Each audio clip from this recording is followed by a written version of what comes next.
अगर grafted adenium भी ला रहे हैं तो ग्राफ्टेड अडेनियम बहुत छोटे मिलते हैं असल में। और अगर हैवी आप खरीदते हैं, पुराना अडेनियम खरीदते हैं, बहुत पुराना 8-10 साल पुराना अगर अडेनियम खरीदते हैं तो वो काफ़ी कॉस्टली होता है, बहुत महंगा पड़ता है। वो कम से कम 5-6 हज़ार रुपये का आपको अडेनियम देंगे। नए लोगों को इतना महंगा अडेनियम कभी नहीं ख़रीदना चाहिए।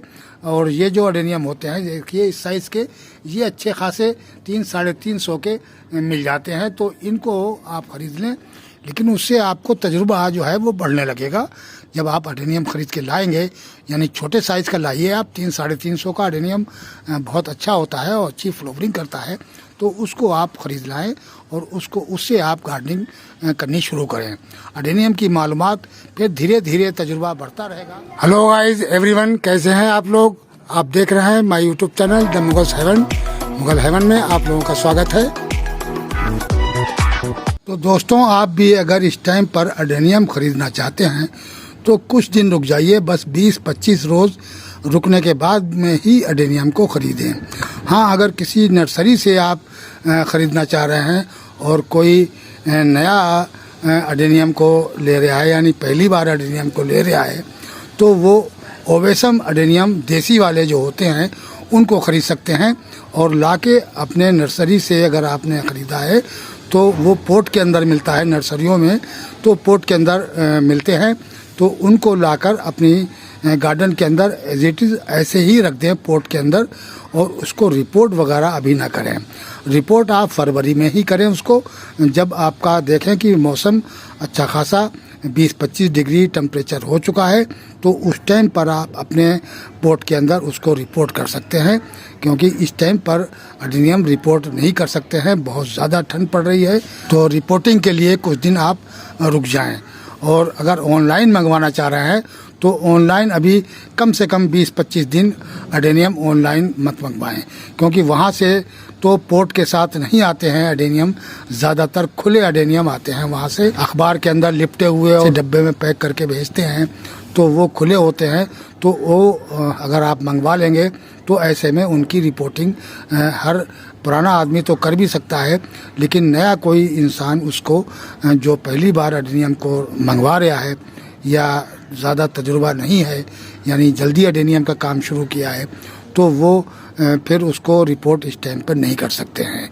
इस वजह से ऑनलाइन तो अभी बिल्कुल मत मंगवाएं, कम से कम 20-25 रोज़ रुक जाए, उसके बाद में ऑनलाइन भी अडेनियम को मंगवा सकते हैं।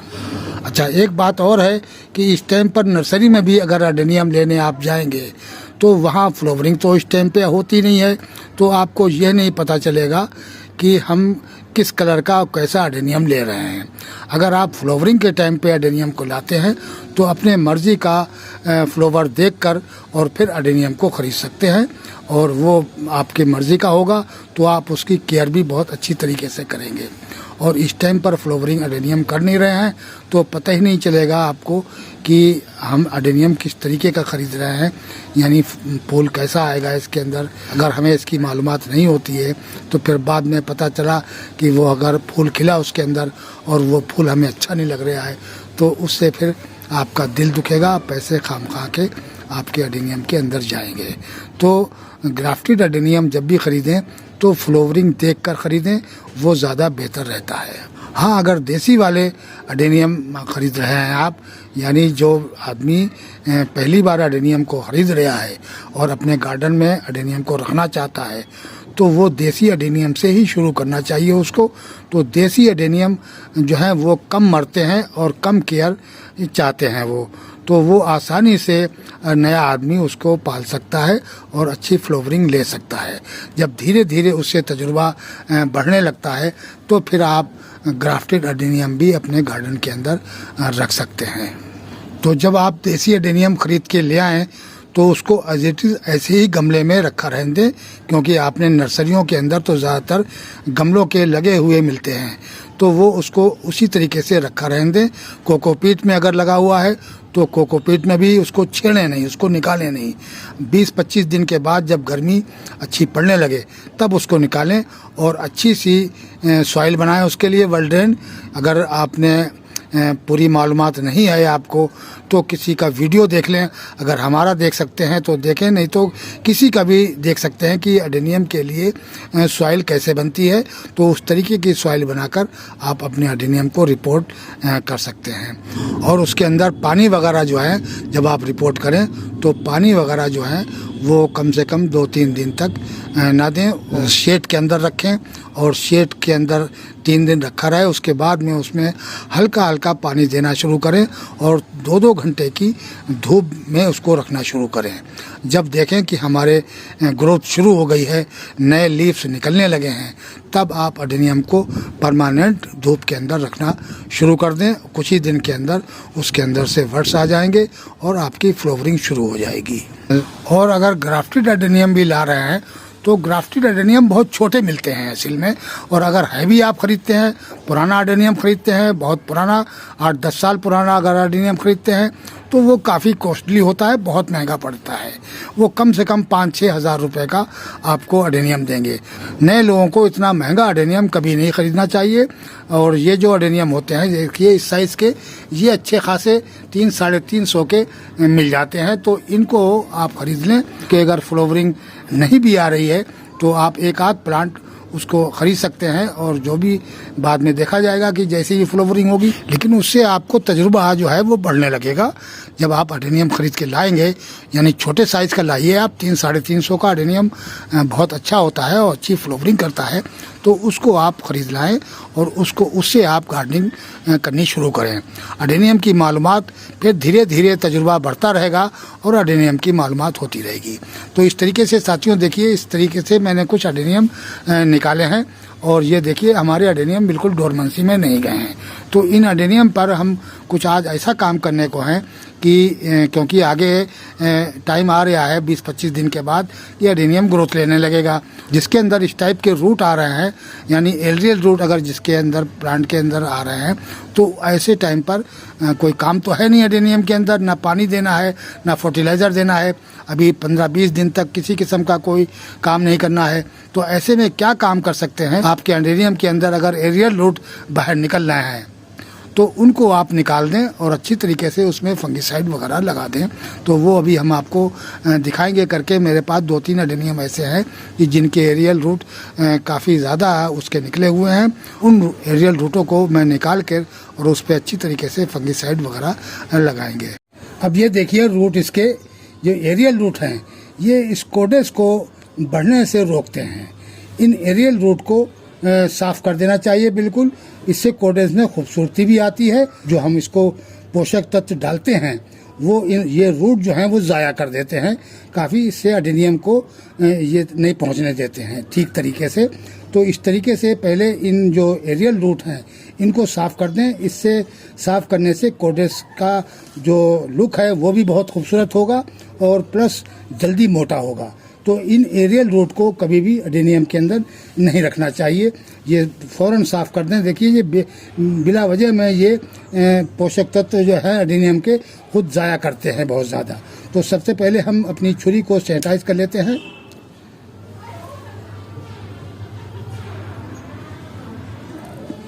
इस तरीके से सैनिटाइज कर लें आप और फिर इनको बिल्कुल जड़ से साफ़ कर दें आहिस्ता से। कोडेस में बिल्कुल ना लगे, इतनी एहतियाती से करें कि कोडेस में बिल्कुल ना लगे। ये देखिए इस तरीके से साफ़ करें इनको, कोडेस नहीं कटना चाहिए। ये इस तरीके से इनको साफ़ करें।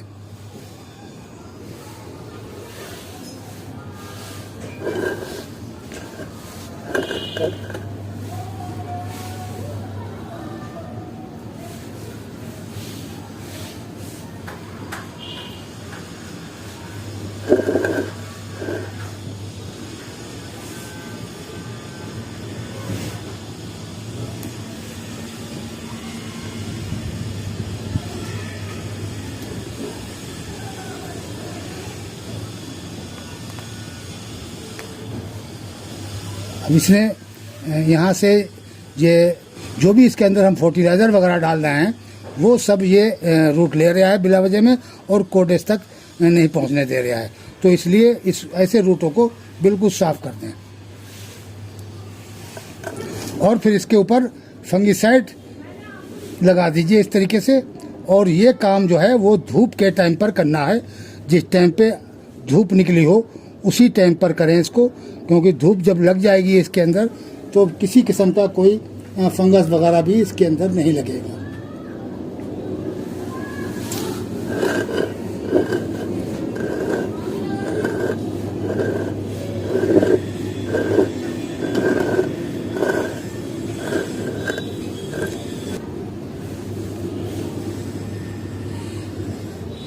तो इस तरीके से फंगिसाइड लगा के आप इसको धूप में रख दें।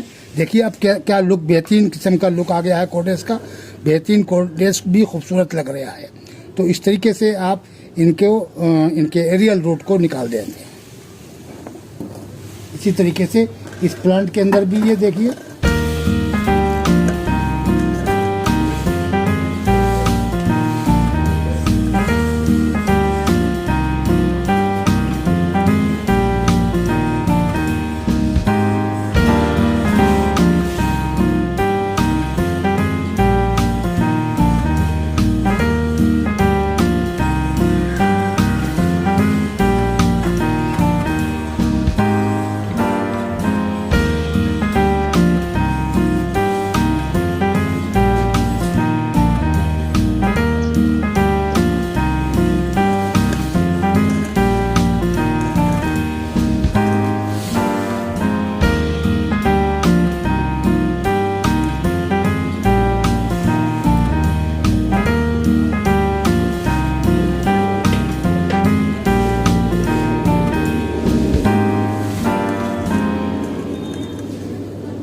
इसको रहने देते हैं। थोड़ी रूट मोटी हो गई है इसलिए इसको रहने देते हैं, तो ये और मोटी हो जाएगी तो अडेनियम का लुक बहुत अच्छा हो जाएगा। अगर इन रूटों को हम रहने देते हैं और ये रूट अगर मोटे हो जाएंगे तो ये जो टेढ़ापन है इसका ये ख़त्म हो जाएगा और बेहतरीन किस्म का जो खूबसूरत लगेगा ये कोडेस जब ये रूट मोटे हो जाएंगे। तो इनको छोड़ देते हैं और इस पर फंगिसाइड लगाकर इसको धूप में रख देंगे।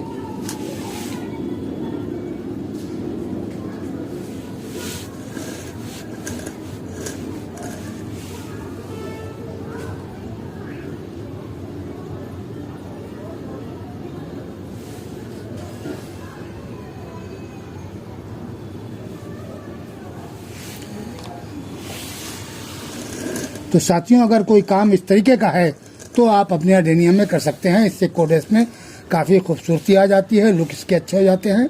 और ये जो भोजन हम देते हैं इनको, खाद पानी वगैरह देते हैं, तो ये ज़ाया नहीं होने देते हैं।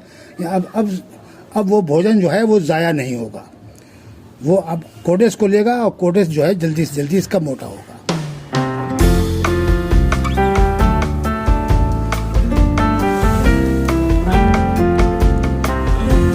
तो इस तरीके से और भी जो हमारे अडेनियम हैं उन सब के अंदर ये हम एरियल रूट निकालेंगे और उस पर फंगिसाइड लगाकर अच्छी तरीके से उनको सेव करेंगे, ताकि हमारे जो अडेनियम के कोडेस हैं वो जल्द से जल्द मोटे हों।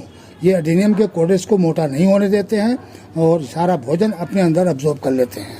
तो इस तरीके से अगर एरियल रूट आपके प्लांट के अंदर आ रहे हैं तो उनको जिस टाइम पर धूप निकली हो अच्छी खासी, सुबह के 10-11 बजे हों और धूप निकल रही हो, उस टाइम पर आप एरियल रूटों को साफ़ कर दें और उस पर अच्छी तरीके से फंगिसाइड को लगा दें, ताकि हमारे अडेनियम को किसी किस्म का नुकसान ना हो। और उसको शेड के अंदर रख दें रात को, यानी दिन में धूप हो रही है तो धूप में रखा रहने दें, और रात को ऐसे एडेनियम जिसके अंदर कट लगा हुआ, ताज़ा कट लगा हुआ है, तो उसको आप 1 दिन के लिए ज़रूर शेड के अंदर रखें। और फिर अगर सुबह को दूसरे दिन धूप निकलती है तो फिर उसको धूप के अंदर रख दें। और फिर 1 दिन के भी रखना है, फिर धूप लग जाएगी 2 दिन के अंदर ये अच्छी तरीके से इसके ज़ख्म जो हैं ये सूख जाएंगे सारे। फिर अडेनियम को कोई दिक्कत नहीं है, वैसे भी फंगिसाइड इसके अंदर लगा दिया है, अब अडेनियम को कोई ख़तरा नहीं है। और शाम के टाइम पर इसको हम उठाकर शेड के अंदर रख देंगे। तो साथियों आज के वीडियो में इतना ही, मिलते हैं अगले वीडियो में नए टॉपिक और नए कंटेंट के साथ। अगर हमारा वीडियो अच्छा लगे तो प्लीज़ लाइक कीजिए, शेयर कीजिए और सब्सक्राइब कीजिए। शुक्रिया, धन्यवाद।